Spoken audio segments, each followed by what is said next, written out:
ನೀವು ಕೇವಲ ನಾವು ಅಧಿಕಾರಕ್ಕೆ ಬಂದಿದ್ದೀವಿ, ನಾವು ಹೇಳಿದ ಎಲ್ಲವೂ ಸರಿ ಅಂದ್ಕೊಂಡು ಹೋದರೆ ಯಾವುದು ಆಗಲ್ಲ. ಒಂದು ಟ್ರಾಫಿಕ್ ಜಂಕ್ಷನ್ ಇವತ್ತು ಕ್ಲಿಯರ್ ಮಾಡೋಕ್ಕೆ ನಿಮ್ಮ ಕೈಯಲ್ಲಿ ಆಗ್ತಾ ಇಲ್ಲ. ಮರಗಳನ್ನ ನೀವು ಇವತ್ತು ಬೆಳೆಸೋಕ್ಕೆ ಯಾವುದೇ ವಿಧವಾದಂಥ ಇದನ್ನು ಮಾಡಿಲ್ಲ. ಇದನ್ನೆಲ್ಲ ಆವಾಗಿನ ಕಾಲದಲ್ಲೇ ನಮ್ಮ ಕೆಂಪೇಗೌಡರು ಯೋಚನೆ ಮಾಡಿದರು. ಅದಕ್ಕೇ ಬೆಂಗಳೂರು ಅನ್ನೋದು ಎಷ್ಟು ಬೆಳಿಬೇಕು ಅಷ್ಟು ಬೆಳೆದ್ರೆ ಚಂದ.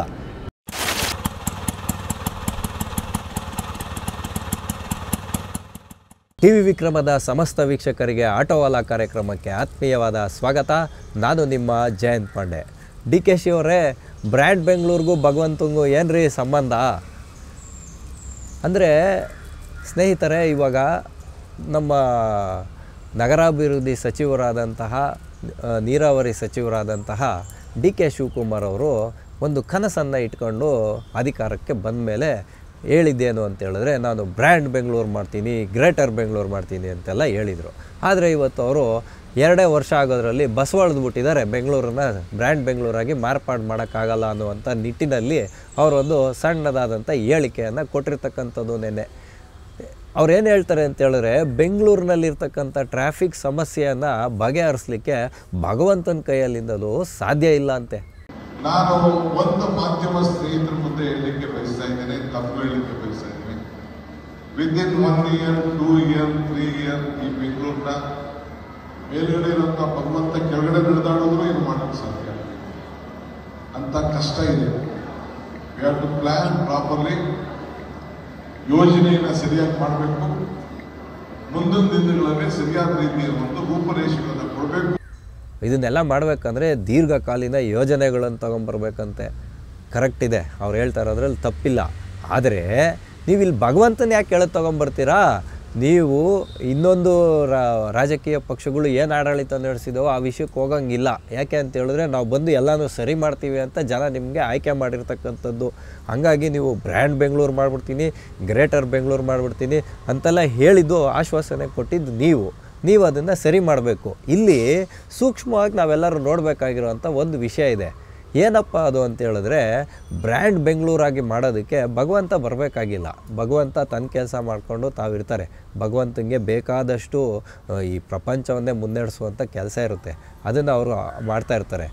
ಆದರೆ ನಮ್ಮನ್ನೆಲ್ಲ ಇಲ್ಲಿ ಬಿಟ್ಟಿರುವಂಥ ಭಗವಂತ ನಮ್ಮಲ್ಲೂ ಕೂಡ ಒಂದು ಇಚ್ಛಾಶಕ್ತಿ ಅನ್ನೋದನ್ನು ಇಟ್ಟಿರ್ತಾರೆ.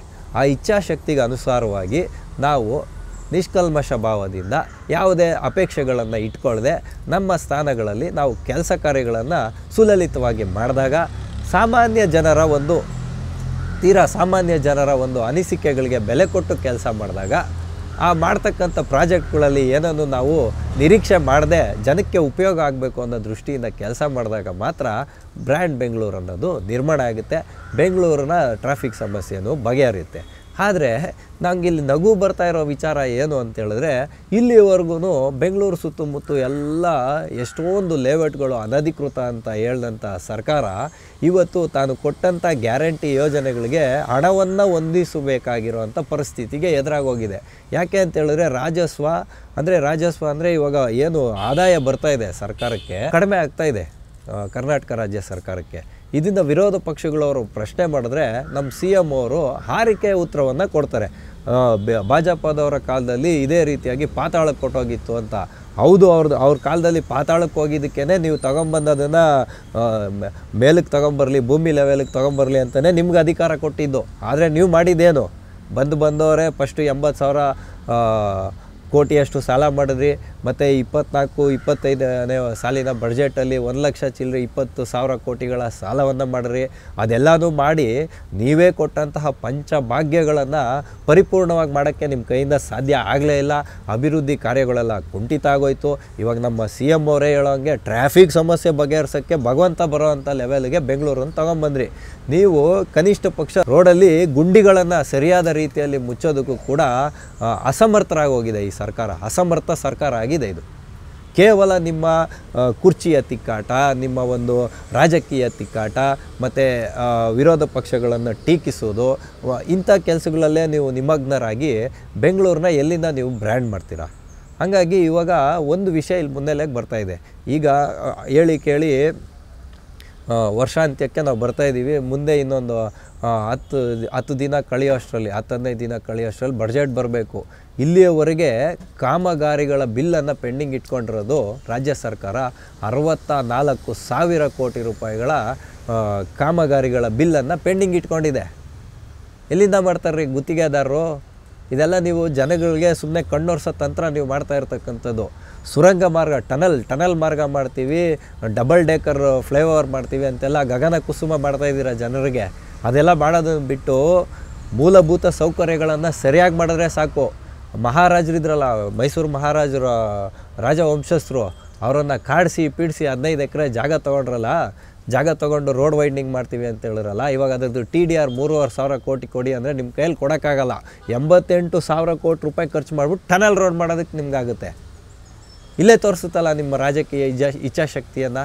ಆ ಟನಲ್ ರೋಡು ಮಾಡೋದಕ್ಕೆ ಬದಲಾಗಿ ಇವಾಗ ಅವ್ರಿಗೆ ಅದೇನಿದೆ TDRನ ಕೂತ್ಕೊಂಡು ಮಾಡಿ ಕೊಟ್ಟು ಆ ರೋಡ್ ವೈಡ್ನಿಂಗ್ ಮಾಡಿದ್ರೆ ಮೇಕ್ರಿ ಸರ್ಕಲಿಂದ ಕಾವೇರಿ ಜಂಕ್ಷನ್ವರೆಗೂ ಅರ್ಧಕ್ಕರ್ಧ ಸಮಸ್ಯೆ ಬಗೆಹರಿಯುತ್ತಲ್ಲ. ಟ್ರಾಫಿಕ್ ಪೊಲೀಸ್ ಅವ್ರನ್ನ ಕೂರಿಸ್ಕೊಂಡು ಯಾರ್ಯಾರು ಸ್ಥಳೀಯವಾಗಿ ನಾಗರಿಕರು ಎಲ್ಲೆಲ್ಲಿ ಓಡಾಡ್ತಾರೋ ಅವರ ಒಂದು ಸಲಹೆ ಸೂಚನೆಗಳನ್ನು ಪಡ್ಕೊಂಡು ನೀವು ಟ್ರಾಫಿಕ್ಕನ್ನು ಮಾರ್ಪಾಟು ಮಾಡಿದ್ರೆ, ಲೈನ್ಗಳಾಗಿ ಡಿವೈಡ್ ಮಾಡಿ ಮಧ್ಯದಲ್ಲಿ ಡಿವೈಡರ್ಗಳನ್ನು ಇನ್ಸ್ಟಾಲ್ ಮಾಡಿ ಎಲ್ಲೆಲ್ಲಿ ಮಾಡಿದ್ರೆ ಟ್ರಾಫಿಕ್ ಸಮಸ್ಯೆ ಬಗೆಹರಿಯುತ್ತೆ. ಇದಾದಮೇಲೆ ಮ್ಯಾಜಿಕ್ ಬಾಕ್ಸ್ ಅನ್ನೋವಂಥ ಒಂದು ಕಾನ್ಸೆಪ್ಟನ್ನು ಮಾಡಿರೋ ಒಬ್ಬರು BBMP ಅಧಿಕಾರಿಗಳು ನೀವು ನೋಡ್ಬೋದು. ನಮ್ಮ ಬಳ್ಳಾರಿ ರೋಡಿಗೆ ಬಂದರೆ ಅದು ಯಾವುದು ಅವರು ತುಂಬ ಅಗಿಯೋದಿಲ್ಲ, ಭೂಮಿಯ ಮಟ್ಟಕ್ಕೇ ಒಂದು ಮ್ಯಾಜಿಕ್ ಬಾಕ್ಸ್ಗಳನ್ನು ಇನ್ಸ್ಟಾಲ್ ಮಾಡಿರ್ತಾರೆ. ಕೇವಲ ಒಂದು 5 ಲಕ್ಷ 6 ಲಕ್ಷದಲ್ಲಿ ಇದು ಮುಗಿದೋಗುತ್ತೆ. ಅಂಥ ಮ್ಯಾಜಿಕ್ ಬಾಕ್ಸ್ಗಳನ್ನು ಎಲ್ಲೆಲ್ಲಿ ಅವಶ್ಯಕತೆ ಇದೆಯೋ ಅಳವಡಿಸ್ಕೊಳ್ಳಿ.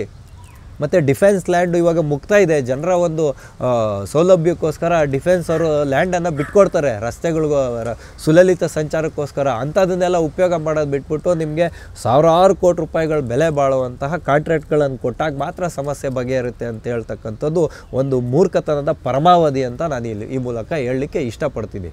ಎಲ್ಲದರಲ್ಲೂ ಬೆಲೆ ಏರಿಕೆ ಮಾಡಿ ತುಟ್ಟಿ ಸರ್ಕಾರ ಆಗಿರೋವಂಥ ನೀವಿವತ್ತು ಇನ್ನೊಂದು ಕೆಲಸವನ್ನು ಇವತ್ತು ಮಾಡೋಕ್ಕೆ ಹೊರಟಿದ್ದೀರಾ. ಅನಧಿಕೃತ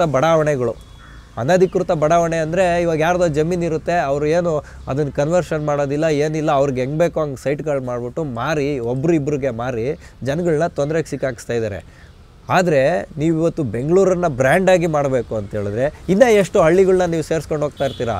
ರಾಮನಗರದವರೆಗೂ ಹೊರಟೋಗಿದ್ದೀರಾ. ಇವಾಗ ಒಂದೇ ಸಲ ಮೈಸೂರವರೆಗೂ ಮಾಡಿಬಿಡಿ, ಬೆಂಗಳೂರನ್ನ ಈ ಕಡೆಗೆ ತೊಗೊಂಡೋಗ್ಬಿಡಿ, ಬಾಗೇಪಲ್ಲಿ ಬಾರ್ಡ್ರವರೆಗೂ ಮಾಡ್ಕೊಂಬಿಡಿ. ಈ ಕಡೆ ಹೊಸೂರಿಗೂ ಸೇರ್ಕೊಂಬಿಟ್ಟಿದೆ ಆಲ್ರೆಡಿ. ಎಲ್ಲ ಕಡೆಯಿಂದನೂ ತೊಗೊಂಡೋಗಿ ನಗರ ಮಾಡಿಬಿಟ್ರೆ ನೀವು ಎಲ್ಲಿಂದ ಉದ್ಧಾರ ಆಗುತ್ತದು? ಈವರೆಗೆ ಬೆಂಗಳೂರಿನ ಸುತ್ತಮುತ್ತ ಏನು ಅನಧಿಕೃತ ಬಡಾವಣೆಗಳು ನಿರ್ಮಾಣ ಆಗಿದೆ ಅಂದರೆ ಸೆಪ್ಟೆಂಬರ್ ತಿಂಗಳು 2024 ಸೆಪ್ಟೆಂಬರ್ವರೆಗೆ ಯಾವುದ್ಯಾವುದು ಅನಧಿಕೃತ ಬಡಾವಣೆಗಳು ನಿರ್ಮಾಣ ಆಗಿದೆ ಅದೆಲ್ಲದಕ್ಕೂ ಈ ಖಾತಾವನ್ನು ಕೊಡಲಿಕ್ಕೆ ಸರ್ಕಾರ ಹೊರಟಿರ್ತಕ್ಕಂಥದ್ದು. ಇವಾಗ ಈ ಖಾತಾವನ್ನು ಕೊಟ್ಬಿಟ್ಟಾದಮೇಲೆ ಬಡ್ಜೆಟನ್ನು ಮಾಡ್ತಾರೆ. ಬಡ್ಜೆಟನ್ನು ಮಾಡಿದ್ದಾದಮೇಲೆ ಏನು ಮಾಡ್ತಾರೆ ಅಂದರೆ ನೀವು ಬೆಟರ್ಮೆಂಟ್ ಚಾರ್ಜಸನ್ನು ಕೊಡಿ, ಅದು ಕೊಡಿ, ಇದು ಕೊಡಿ ಅಂತ ಮತ್ತೆ ನಿಮ್ಮ ಮೇಲೆ ಬರೆಯನ್ನು ಎಳಿತಾರೆ. ಇಲ್ಲಿ ಸಮಸ್ಯೆ ಬೆಟರ್ಮೆಂಟ್ ಚಾರ್ಜಸ್ದು ಅದರ ಒಂದು ಡೆವಲಪ್ಮೆಂಟ್ ಮಾಡೋದ್ರ ಬಗ್ಗೆ ಅಲ್ಲ. ಇವರು ಅನಧಿಕೃತ ಬಡಾವಣೆಗಳು ಅಂದರೆ ಯಾವುದೇ ಒಂದು ರೀತಿಯ ಮಾದರಿ ಇಲ್ಲದೆ ಮಾಡಿರತಕ್ಕಂಥ ಬಡಾವಣೆಗಳನ್ನೆಲ್ಲನೂ ಅಧಿಕೃತ ಮಾಡಿದ್ರೆ ನಾಳೆ ಮೂಲಭೂತ ಸೌಕರ್ಯಗಳನ್ನು ಒದಗಿಸೋದರಲ್ಲಿ ತುಂಬ ತಾಪತ್ರಯ ಪಡಬೇಕಾಗುತ್ತೆ ಅನ್ನೋವಂಥ ವಿಚಾರ ಇಲ್ಲಿರ್ತಕ್ಕಂಥದ್ದು. ಹಾಗಾಗಿ ಕೃಷಿ ಭೂಮಿಗಳು ಕೃಷಿ ಭೂಮಿಯಾಗಿ ಉಳಿಯಂಗೆ ಮಾಡಬೇಕು. ಬೆಂಗಳೂರಿಗೆ ವಲಸೆ ಬರ್ತಾ ಇರತಕ್ಕಂಥ ಜನರನ್ನು ಅವರವರ ಕ್ಷೇತ್ರಗಳಲ್ಲೇ ಉದ್ಯೋಗ ಕಲ್ಪಿಸಿ ಕೊಡೋದ್ರ ಮುಖಾಂತರ ಅಲ್ಲೇ ತಡೆ ಹಿಡಿದ್ರೆ ಆವಾಗ ಬೆಂಗಳೂರಿನ ಜನದಟ್ಟಣೆ ಕಡಿಮೆ ಆಗುತ್ತೆ. ಮತ್ತು IT ಸೆಕ್ಟರ್ಗಳು ಇವತ್ತೇನು ಸಿಟಿಯ ಒಳಗಡೆ ಇದೆ ಅವುಗಳನ್ನ ಸ್ವಲ್ಪ ದೂರಕ್ಕೆ ತೊಗೊಂಡೋಗುವಂಥ ಪ್ರಯತ್ನವನ್ನು ಮಾಡಬೇಕು. ಇಂಥ ಎಲ್ಲ ವಿಷಯಗಳನ್ನ ಬಿಟ್ಬಿಟ್ಟು ಸುಮ್ಮನೆ ಓಡಾಡಿಕೊಂಡು ಇಲ್ಲ ಸಲ್ಲದ ಹೇಳಿಕೆಗಳನ್ನು ಕೊಟ್ಕೊಂಡು 2 ವರ್ಷ ಆಯ್ತಲ್ಲ ಸ್ವಾಮಿ ನಿಮಗೆ ಕೊಟ್ಟು. ಇವಾಗ ನಿಮಗೆ ಸರ್ಕಾರಕ್ಕೆ ತೆರಿಗೆ ಬರಬೇಕು. ನಾನೆಲ್ಲೋ ಮೊನ್ನೆ ಪತ್ರಿಕೆಯಲ್ಲಿ ಓದ್ಪಟ್ಟೆ ಮುಂದಿನ ವರ್ಷ ಇವಾಗ 25-26 ಬಡ್ಜೆಟ್ ಏನು ಬರುತ್ತೆ ಇದರೊಳಗಡೆ ಸಿದ್ದರಾಮಯ್ಯ ಅವರು 2 ಲಕ್ಷ ಕೋಟಿ ರೂಪಾಯಿಗಳ ಹತ್ರ ಸರಿಸುಮಾರು ಅಂದರೆ ಈಗ ಸಾರಿಗೆ ಇಲಾಖೆ ಮತ್ತು ಇದು ಏನಪ್ಪ ರೆವಿನ್ಯೂ ಕಂದಾಯ ಇಲಾಖೆಯಿಂದ 2 ಲಕ್ಷ ಕೋಟಿ ರೂಪಾಯಿಗಳನ್ನು ಕಲೆಕ್ಟ್ ಮಾಡುವಂತಹ ಒಂದು ಆಕಾಂಕ್ಷೆಯನ್ನು ಮುಖ್ಯಮಂತ್ರಿಗಳು ಹೊಂದಿರತಕ್ಕಂಥದ್ದು ಇವತ್ತು. ಹಾಗಾಗಿ ಇವ್ರು ಏನು ಮಾಡ್ತಾರೆ ಅಂದರೆ ಮತ್ತೆ ಇವಾಗ ಅವ್ರಿಗಿರೋಂಥ ಮುಂದಿನ ಮಾರ್ಗ ಏನು ಅಂತ ಹೇಳಿದ್ರೆ ಮತ್ತು ನೋಂದಣಿ ಶುಲ್ಕವನ್ನು ಹೆಚ್ಚು ಮಾಡ್ತಕ್ಕಂಥದ್ದು, ಮತ್ತು ವೆಹಿಕಲ್ಗಳೇನು ನಾವು ಪರ್ಚೇಸ್ ಮಾಡ್ತೀವಿ ಅದಕ್ಕೆ ಸಂಬಂಧಪಟ್ಟಂಥ ಶುಲ್ಕಗಳಿರ್ಬೋದು, ಅವುಗಳ ಮೇಲೆ ತೆರಿಗೆಯನ್ನು ಹಾಕ್ತಕ್ಕಂಥದ್ದು. ನೀವು ಸರ್ಕಾರಕ್ಕೆ ಎಲ್ಲ ರಸ್ತೆ ತೆರಿಗೆಯನ್ನು ಪಾವತಿಸಿ ಎಲ್ಲ ಮಾಡಿದಾದ್ಮೇಲೂ ಕೂಡ ಇವತ್ತೊಬ್ಬ ಬಡವ ಹಗಲು ರಾತ್ರಿ ಕಷ್ಟಪಟ್ಟು ತಾನು ಓಡಾಡೋದಕ್ಕೊಂದು ಗಾಡಿ ಇರಲಿ ಅಂತ ಏನೋ ಒಂದು ಗಾಡಿ ಪರ್ಚೇಸ್ ಮಾಡಿದ್ರೆ ಟೂ ವೀಲರ್ದು 500 ರೂಪಾಯಿಯನ್ನು ಇವ್ರಿಗೆ ಎಕ್ಸ್ಟ್ರಾ ಕೊಡಬೇಕು. ಇದು ಕಾರ್ಮಿಕರ ಕಲ್ಯಾಣ ನಿಧಿಗೆ ಹೋಗುತ್ತಂತೆ. ಯಾವ ರೀತಿ ಕಾರ್ಮಿಕರನ್ನು ನೀವು ಕಲ್ಯಾಣ ಮಾಡ್ತೀರಾ ಅನ್ನೋದನ್ನು ಕಾದು ನೋಡ್ಬೇಕು ನಾವು. ಹಾಗಾಗಿ ಇವತ್ತು ಅನಧಿಕೃತ ಬಡಾವಣೆಗಳಲ್ಲಿ ಅವರೊಂದು ಪಾರ್ಕನ್ನು ಮಾಡಿರೋದಿಲ್ಲ, ಯಾವುದೇ ವಿಧವಾದಂಥ ಪಾರ್ಕಿಂಗ್ ಏರಿಯಾ ಬಿಟ್ಟಿರೋದಿಲ್ಲ, ಯಾವುದಾದ್ರೂ ಮೂಲಭೂತ ಸೌಕರ್ಯಗಳು ಮಾಡೋದಕ್ಕೆ ಇವಾಗ ಹಾಸ್ಪಿಟಲ್ ಇರ್ಬೋದು, ಗ್ರಂಥಾಲಯ ಇರ್ಬೋದು, ಇಂಥದಕ್ಕೆ ಯಾವುದೇ ಜಾಗವನ್ನು ಬಿಟ್ಟಿರೋಲ್ಲ, ಮಾರುಕಟ್ಟೆಗೆ ಜಾಗವನ್ನು ಬಿಟ್ಟಿರೋದಿಲ್ಲ. ನೀವು ಬೆಂಗಳೂರು ಸುತ್ತಲೂ ಇರೋವಂಥ ಎಲ್ಲ ಅನಧಿಕೃತ ಬಡಾವಣೆಗಳನ್ನು ನೀವು ಇವತ್ತು ಅಧಿಕೃತ ಮಾಡಿಬಿಟ್ಟು ಸಾಲದೇ ಇದ್ದಿದ್ದಕ್ಕೆ ಇನ್ನೂ ಒಂದಷ್ಟು ಜಾಗಗಳನ್ನು ಸೇರಿಸ್ಕೊಂಡು ನೀವು ಬೆಂಗಳೂರು ಮಾಡಿದ್ರೆ ಎಲ್ಲಿಂದ ಬ್ರ್ಯಾಂಡ್ ಬೆಂಗಳೂರು ಆಗುತ್ತೆ? ಡಿ ಕೆ ಸಾಹೇಬ್ರೆ ಉತ್ತರ ಹೇಳ್ರಿ. ಬರೀ ಹಾರಿಕೆ ಉತ್ತರದಿಂದ ಏನು ಮಾಡೋಕ್ಕಾಗಲ್ಲ. ನೀವು ಅತಿ ಕೇವಲ ನಾವು ಅಧಿಕಾರಕ್ಕೆ ಬಂದಿದ್ದೀವಿ, ನಾವು ಹೇಳಿದ್ದು ಎಲ್ಲವೂ ಸರಿ ಅಂದ್ಕೊಂಡು ಹೋದರೆ ಯಾವುದು ಆಗಲ್ಲ. ಒಂದು ಸಮಸ್ಯೆಯನ್ನು ಬಗೆಹರಿಸಬೇಕಾದ್ರೆ ಅದಕ್ಕೆ ಒಂದು ತಪಸ್ಸು ಬೇಕು. ಆ ತಪಸ್ಸಿಗೆ ಅನುಗುಣವಾಗಿ ಇಚ್ಛಾಶಕ್ತಿಯಿಂದ ಕೆಲಸವನ್ನು ಮಾಡಬೇಕು ಅನ್ನೋದು ನಮ್ಮಂಥ ಸಾಮಾನ್ಯ ಜನರಿಗೆ ಗೊತ್ತಾಗ್ತಾ ಇದೆ.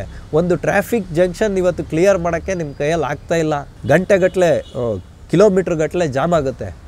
ಯಾರಾದರೂ ಒಂದು ಆಸ್ಪತ್ರೆಗಳಿಗೆ ತೆರಳಬೇಕು ಅಂದರೆ ಎಲ್ಲದಕ್ಕೂ ಬಿಡಿ, ಮೇಯ್ನಾಗಿ ವೈದ್ಯಕೀಯ ಸೌಲಭ್ಯ ಪಡ್ಕೋಬೇಕು ಅಂದರೆ ಅದು ತುರ್ತು ಆ್ಯಂಬುಲೆನ್ಸ್ ಹೋಗಬೇಕಂದ್ರೆ ಜಾಗ ಸಿಗದೆ ಇರೋವಂಥ ಪರಿಸ್ಥಿತಿ ನಿರ್ಮಾಣ ಆಗಿದೆ. 1,40,00,000 ಜನ ಬೆಂಗಳೂರು ಜನಸಂಖ್ಯೆ, 1,10,00,000 ವೆಹಿಕಲ್ಗಳು ಓಡಾಡ್ತಾ ಇದ್ದಾವೆ ಅಂತ ಹೇಳ್ತಾ ಇದ್ದೀರಲ್ಲ ನೀವು. ಹಾಗಾದರೆ ಟ್ರಾಫಿಕ್ ಪೊಲೀಸ್ ಅವ್ರಿಗೆ ದಂಡ ಹಾಕೋದನ್ನು ತಪ್ಪಿಸಿದ್ದು ಯಾರು? ಯಾಕೆ ತಪ್ಪಿಸಿದ್ರಿ? ಅವಾಗಾದರೂ ಒಂದು ಸ್ವಲ್ಪ ಫ್ರೀ ಇತ್ತು, ಎಲ್ಲೆಲ್ಲೋ ಗಾಡಿಗಳು ಬೇಕಾಬಿಟ್ಟಿಯಾಗಿ ನಿಲ್ಲಿಸೋದು ಕಡಿವಾಣ ಬಿದ್ದಿತ್ತು. ಆದರೆ ನೀವು ಅದನ್ನು ಯಾವಾಗ ತೊಗೊಂಡ್ರಿ? ನಿಮ್ಮ ಓಲೈಕೆಗೋಸ್ಕರ ಇವತ್ತು ಜನ ಎಲ್ಲಿ ಬೇಕೋ ಅಲ್ಲಿ ಗಾಡಿಗಳನ್ನು ಇಡ್ತಾ ಇರ್ತಕ್ಕಂಥದ್ದು. ಸರ್ವೆ ಮಾಡಿ. ಮತ್ತು ಮನೆಗಳು ಕಟ್ಟುವಾಗ ನೀವು ಕೊಡಬೇಕು. ಮೇಯ್ನಾಗಿ ಮನೆ ಕಟ್ಟುವಾಗ ಪಾರ್ಕಿಂಗ್ ಏರಿಯಾ ಬಿಡಬೇಕು, ಯಾರು ರಸ್ತೆಯಲ್ಲಿ ಗಾಡಿಗಳು ನಿಲ್ಲಿಸಬಾರ್ದು ಅಂತ ಹೇಳುವಂಥ ಎಲ್ಲ ವಿಚಾರ ಬರುತ್ತೆ. ಮರಗಳನ್ನ ನೀವು ಇವತ್ತು ಬೆಳೆಸೋಕ್ಕೆ ಯಾವುದೇ ವಿಧವಾದಂಥ ಇದನ್ನು ಮಾಡಿಲ್ಲ. ಇದನ್ನೆಲ್ಲ ಆವಾಗಿನ ಕಾಲದಲ್ಲೇ ನಮ್ಮ ಕೆಂಪೇಗೌಡರು ಯೋಚನೆ ಮಾಡಿದರು. ಅದಕ್ಕೇ ಬೆಂಗಳೂರು ಅನ್ನೋದು ಎಷ್ಟು ಬೆಳಿಬೇಕು ಅಷ್ಟು ಬೆಳೆದ್ರೆ ಚೆಂದ, ಅದಕ್ಕವಾದರೆ ಅಮೃತವು ವಿಷ ಆಗುತ್ತೆ ಅನ್ನೋದು ನಮ್ಮೆಲ್ಲರ ಮುಂದೆ ಇವತ್ತು ಸ್ಪಷ್ಟವಾಗಿ ಗೋಚರಿಸ್ತಾ ಇರ್ತಕ್ಕಂಥದ್ದು. ಈವರೆಗೆ ಬೆಂಗಳೂರಿನ ಸುತ್ತಮುತ್ತ ಏನು ಅನಧಿಕೃತ ಬಡಾವಣೆಗಳು ನಿರ್ಮಾಣ ಆಗಿದೆ ಅಂದರೆ ಸೆಪ್ಟೆಂಬರ್ ತಿಂಗಳು 2024 ಸೆಪ್ಟೆಂಬರ್ವರೆಗೆ ಯಾವುದ್ಯಾವುದು ಅನಧಿಕೃತ ಬಡಾವಣೆಗಳು ನಿರ್ಮಾಣ ಆಗಿದೆ ಅದೆಲ್ಲದಕ್ಕೂ ಈ ಖಾತಾವನ್ನು ಕೊಡಲಿಕ್ಕೆ ಸರ್ಕಾರ ಹೊರಟಿರ್ತಕ್ಕಂಥದ್ದು. ಇವಾಗ ಈ ಖಾತಾವನ್ನು ಕೊಟ್ಬಿಡ್ತಾರೆ. ಕೊಟ್ಬಿಟ್ಟಾದಮೇಲೆ ಬಡ್ಜೆಟನ್ನು ಮಾಡ್ತಾರೆ. ಬಡ್ಜೆಟನ್ನು ಆದಮೇಲೆ ಏನು ಮಾಡ್ತಾರೆ ಅಂದರೆ ನೀವು ಬೆಟರ್ಮೆಂಟ್ ಚಾರ್ಜಸನ್ನು ಕೊಡಿ, ಅದು ಕೊಡಿ, ಇದು ಕೊಡಿ ಅಂತ ಮತ್ತೆ ನಿಮ್ಮ ಮೇಲೆ ಬರೆಯನ್ನು ಎಳಿತಾರೆ. ಇಲ್ಲಿ ಸಮಸ್ಯೆ ಬೆಟರ್ಮೆಂಟ್ ಚಾರ್ಜಸ್ದು ಅದರ ಒಂದು ಡೆವಲಪ್ಮೆಂಟ್ ಮಾಡೋದ್ರ ಬಗ್ಗೆ ಅಲ್ಲ. ಇವರು ಅನಧಿಕೃತ ಬಡಾವಣೆಗಳು ಅಂದರೆ ಯಾವುದೇ ಒಂದು ರೀತಿಯ ಮಾದರಿ ಇಲ್ಲದೆ ಮಾಡಿರತಕ್ಕಂಥ ಬಡಾವಣೆಗಳನ್ನೆಲ್ಲನೂ ಅಧಿಕೃತ ಮಾಡಿದ್ರೆ ನಾಳೆ ಮೂಲಭೂತ ಸೌಕರ್ಯಗಳನ್ನು ಒದಗಿಸೋದರಲ್ಲಿ ತುಂಬ ತಾಪತ್ರಯ ಪಡಬೇಕಾಗುತ್ತೆ ಅನ್ನೋವಂಥ ವಿಚಾರ ಇಲ್ಲಿರ್ತಕ್ಕಂಥದ್ದು. ಬೆಂಗಳೂರಿನ ಹಸುರೀಕರಣ ಏನಿದೆಯಲ್ಲ ಅದು ಸತ್ತೋಗಿದೆ, ಇಲ್ಲವೇ ಇಲ್ಲ. ಉಸಿರಾಡೋಕ್ಕೆ ಒಂದು ಒಳ್ಳೆ ಗಾಳಿ ಸಿಗ್ತಾಯಿಲ್ಲ. ರಾಜ ಕಾಲುವೆಗಳ ಸ್ಥಿತಿ ಅಂತೂ ಹೇಳ್ತಿರೋದು. ಅವನ್ನ ಹೆಂಗೆ ಸಪ್ರೇಟ್ ಲೈನಿಂಗ್ ಮಾಡಬೇಕು ಸ್ಯಾನಿಟರಿಯನ್ನು ಅಂತ ಹೇಳೋವಂಥ ಒಂದು ಸಣ್ಣ ವಿಚಾರಗಳು ಕೂಡ ನಮ್ಮನ್ನು ಆಳೋವಂಥ ಜನನಾಯಕರ ಒಂದು ಮೈಂಡ್ಗೆ ಫ್ಲ್ಯಾಶ್ ಆಗ್ತಾನೇ ಇಲ್ಲ. ಇಂಥ ಹೇಳ್ತಾ ಹೋದರೆ ಸಾಕಷ್ಟು ವಿಷಯಗಳನ್ನು ಹೇಳ್ಬೋದು. ಆದರೆ ನೀವಿವತ್ತು ಹೇಳಿದಂತೆ ಬ್ರ್ಯಾಂಡ್ ಬೆಂಗಳೂರು ಮಾಡಿ ತೋರಿಸಿ. ಅದನ್ನು ಬಿಟ್ಬಿಟ್ಟು ಭಗವಂತನ ಹೇಳುತ್ತಾರೋ ಅಂಥ ವಿಚಾರ ಬೇಡ.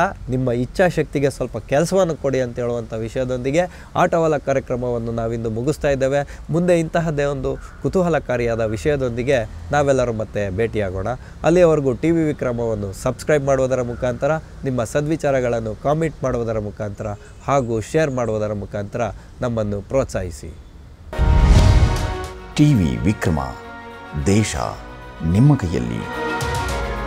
ಈ ಕಾರ್ಯಕ್ರಮ ನಿಮಗೆ ಇಷ್ಟ ಆಗಿದ್ದಲ್ಲಿ ಲೈಕ್, ಶೇರ್ ಹಾಗೂ ಕಮೆಂಟ್ ಮಾಡಿ. ಟಿವಿ ವಿಕ್ರಮದ ಕಾರ್ಯಕ್ರಮಗಳನ್ನು ನಿರಂತರವಾಗಿ ವೀಕ್ಷಿಸಲು ಸಬ್ಸ್ಕ್ರೈಬ್ ಮಾಡಿ, ಬೆಲ್ ಐಕನ್ ಒತ್ತಿ.